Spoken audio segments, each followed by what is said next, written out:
నమస్తే, welcome to our channel. నేను ప్రియాంకర. కల్తీ నెయ్యి వ్యవహారం నాకు తెలిసినంత వరకు ఆంధ్ర రాష్ట్ర ప్రజలు కావచ్చు, అసలు కాదు తిరుమల తిరుపతి దేవస్థానంలో ఉన్న వెంకటేశ్వర స్వామి భక్తులు ఎవరు కూడా మర్చిపోలేని అంశం. అందరికీ జరిగిన ఇదొక అన్యాయం.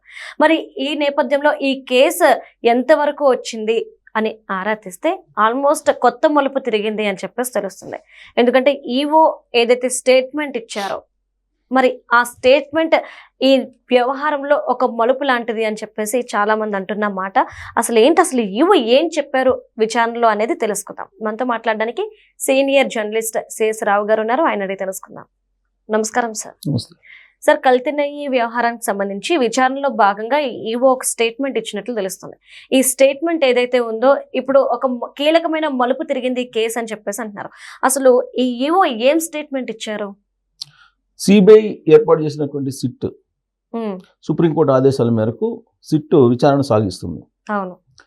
ఆ విచారణలో భాగంగా అనేక మందిని వాళ్ళు నోటీసులు జారీ చేసి విచారణకు రమ్మంటే వస్తూ ఉన్నారు, విచారణలో పాల్గొంటున్నారు. ఇప్పుడు ఈవో తిరుమల తిరుపతి దేవస్థానానికి సంబంధించిన ఈవో అనిల్ కుమార్ సింఘాల్ గారు ప్రస్తుతం ఉన్నటువంటి ఈవోనే అప్పుడు కూడా ఈవోగా ఉన్నారు. ఆయన సిట్ ఎదుట హాజరయ్యారు, సిబిఐ ఎదుట హాజరయ్యాడు. హాజరయ్యి ఆయన ఒక రిపోర్ట్ ఇచ్చారు. ఇవాళ పేపర్లో వచ్చినటువంటి దాని ప్రకారం నాకు ఏమీ తెలియదు, అక్కడ ఉండేటువంటి ఏఆర్ డైరీ నుంచి కానీ లేదంటే ఇతర డైరీల నుంచి కానీ ఎక్కడి నుంచి తీసుకొచ్చారు, ఎందుకు తీసుకొచ్చారు ఇవన్నీ తెలియదు. కాకపోతే తిరుమల తిరుపతి దేవస్థానం బోర్డు ఏదైతే నిర్ణయం తీసుకుందో ఆ బోర్డు నిర్ణయం ప్రకారం నేను ఇంప్లిమెంట్ చేశాను, ఇంప్లిమెంట్ చేయడం వరకే నా బాధ్యత అని చెప్పి ఆయన రిపోర్ట్ ఇచ్చారు. చెప్తూ ఆ రోజున వైవి సుబ్బారెడ్డి గారు చైర్మన్గా ఉన్నారు, ఆయన పవర్ఫుల్. సో కాబట్టి వైవి సుబ్బారెడ్డి గారి ఆధ్వర్యంలో టీటీడీ బోర్డు తీసుకున్నటువంటి నిర్ణయం ప్రకారం ఏఆర్ డైరీ నుంచి మేము నెయ్యి కొనుగోలు చేయడానికి సిద్ధమయ్యాము. అది కల్తీ జరిగింది అని చెప్పి తెలిసిన తర్వాత ఆపేసేటువంటి ప్రయత్నం చేశామని చెప్పారు. ఇది ఆయన ఇచ్చినటువంటి రిపోర్టు, వాళ్ళు ఇచ్చినటువంటి న్యూస్ ప్రకారం. మరి ఈవో ఆ విధంగా చెప్తే సిబిఐ వాళ్ళు జనరల్గా ఐఏఎస్ ఆయన చెప్పింది రాసుకొని ఉంటారు. కానీ ఈవో బాధ్యుడు కదా. ఒకవేళ తిరుమల తిరుపతి దేవస్థానం బోర్డు తీర్మానం చేసినప్పటికీ ఆ తీర్మానం కరెక్ట్గా ఉందా లేదా, నామ్స్ ప్రకారం చట్ట ప్రకారం ఉందా లేదా, ఆ నామ్స్ అతిక్రమించి ఈ తీర్మానం చేశారా లేదని పరిశీలించాల్సిన బాధ్యత ఆయన మీద ఉంది.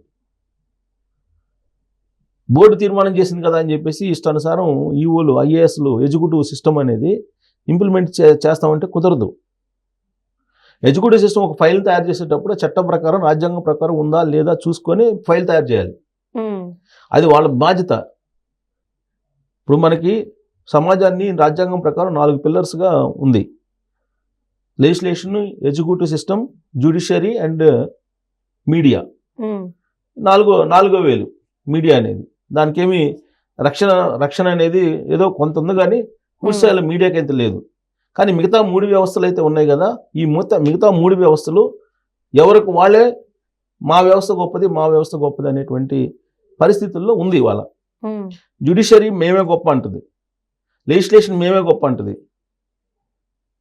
ఎగ్జిక్యూటివ్ సిస్టము మేమే మొత్తం అనే యాంగిల్లో వాళ్ళ భావన ఉంటుంది. ఈ మాట ఎందుకు చెప్తున్నానంటే లెజిస్లేషన్కి జ్యుడిషియరీకి మధ్య తరచూ సంఘర్షణ జరుగుతూ ఉంటుంది. ఉదాహరణకి మనకు అసెంబ్లీలో జరిగినటువంటి ఇష్యూస్ని తీసుకోవచ్చు. ఎమ్మెల్యేల మీద అనర్హత ఎందుకు వేయట్లేదని చెప్పి కోర్టు చెబితే నువ్వెవరు చెప్పడానికి, నేను పరిశీలిస్తాను అన్నట్టుగా సమాధానం చెప్తుంది స్పీకర్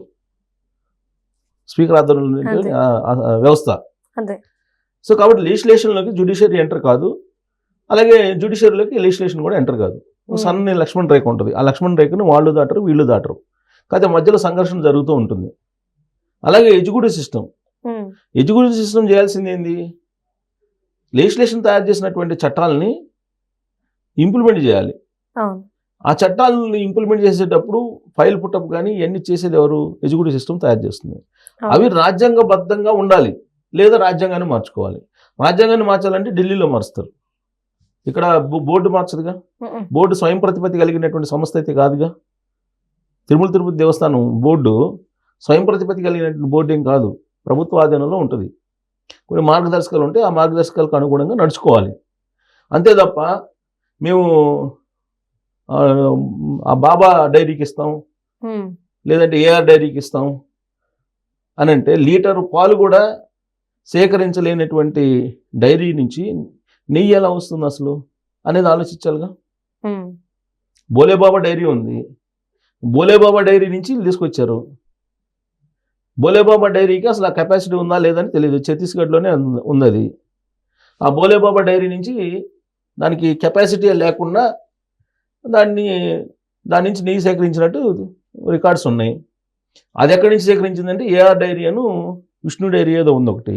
ఈ 2 డైరీల నుంచి పాలు సేకరించి ఈ తిరుపతి దేవస్థానం సప్లై చేస్తున్నారు. బిల్లింగ్ ఏమో బోలేబాబా డైరీ తోటి వస్తుంది. ఇవన్నీ ఎగ్జిక్యూటివ్ సిస్టంలో హెడ్గా ఉన్నటువంటి ఈఓకి తెలియదా?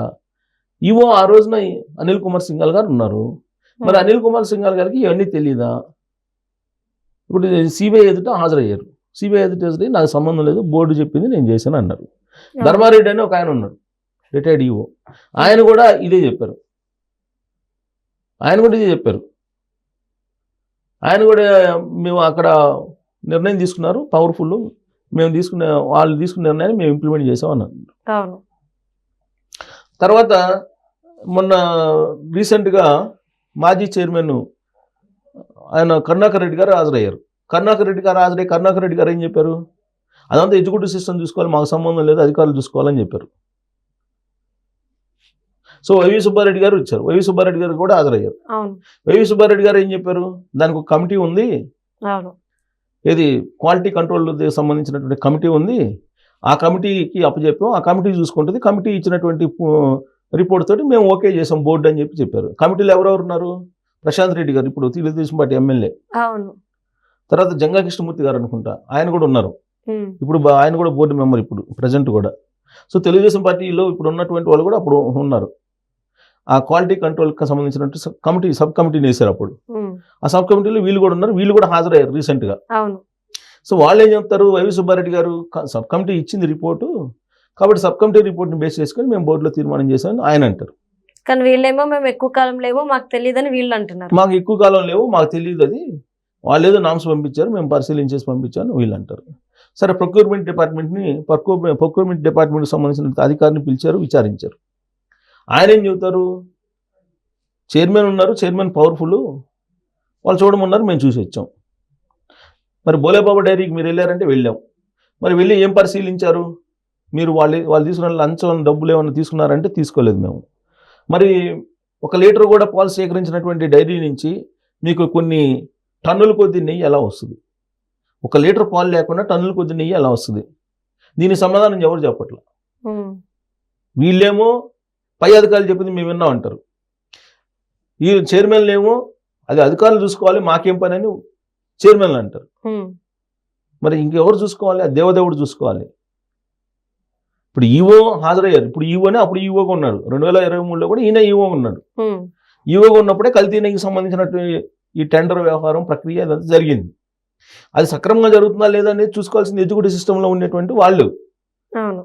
సో ఇప్పుడు ఆయన అది ఆ రోజున వైవి సుబ్బారెడ్డి గారు ఉన్నారు, చైర్మన్ గారు, ఆయన చూసుకున్నారు అన్నట్టుగా ఆయన రిపోర్ట్ ఇచ్చినట్టు ఇవాళ వచ్చినటువంటి న్యూస్. ఇక పరకాణి కేసు ఇంకోటి. మళ్ళీ పరకాణి కేసులో జడ్జి కఠినంగా లేకపోతే, జడ్జి కనుక నిజాయితీగా సీరియస్గా ఆ కేసుని తీసుకోకపోతే అసలు పరకాణి కేసుని అసలు అటకెక్కించండి వాళ్ళు, ఆ కథ ముగిసేది. పరకాణి కేసు కథ ముగిసేది. అక్కడ ఇన్స్పెక్టర్గా ఉన్నటువంటి సతీష్ కుమార్ పేరు ఉంది, అతన్ని ట్రైన్లోనే చంపేసేసారు. అనుమానాస్పద స్థితిలో మరణించారు. అనుమానాస్పద స్థితిలో ఇప్పుడు కేసు విచారణ జరుగుతుంది. అనుమాన స్థితిలో మరణించినటువంటి ఆ మరణాన్ని తెలుసుకున్న తర్వాత జడ్జి కూడా ఆశ్చర్యపోయారంట ఈ కేసులకు సంబంధించి. దాన్ని ఇప్పుడు సతీష్ కుమారు అలాగే రవికుమారు వీళ్ళిద్దరి మధ్య రాజీ కుదిరిచ్చింది ఎవరు కుదిరిచ్చారు? ఈవో కుదిరిచ్చారు. ఈవో కుదిరించాలి మామూలుగా అయితే ఈవో కుదిరించాలి. ఈవో అనుమతి లేకుండా రాజీ పడ్డారు. ఎట్టబడ్డారు అనేది ఇంతవరకు ఎవరికి సమాధానం లేదు, సమాధానం చెప్పేవాళ్ళు లేడు. ఇప్పుడు ఈ లోక్ అదాలత్లో ఒక వ్యక్తికి, అలాగే పరకాణి కేసులో ఉన్నటువంటి రవికుమార్ అనే అతనికి విజిలెన్స్కి సంబంధించినటువంటిది, అంటే తిరుపతి దేవస్థానం వర్సెస్ రవికుమార్ కదా కేసు.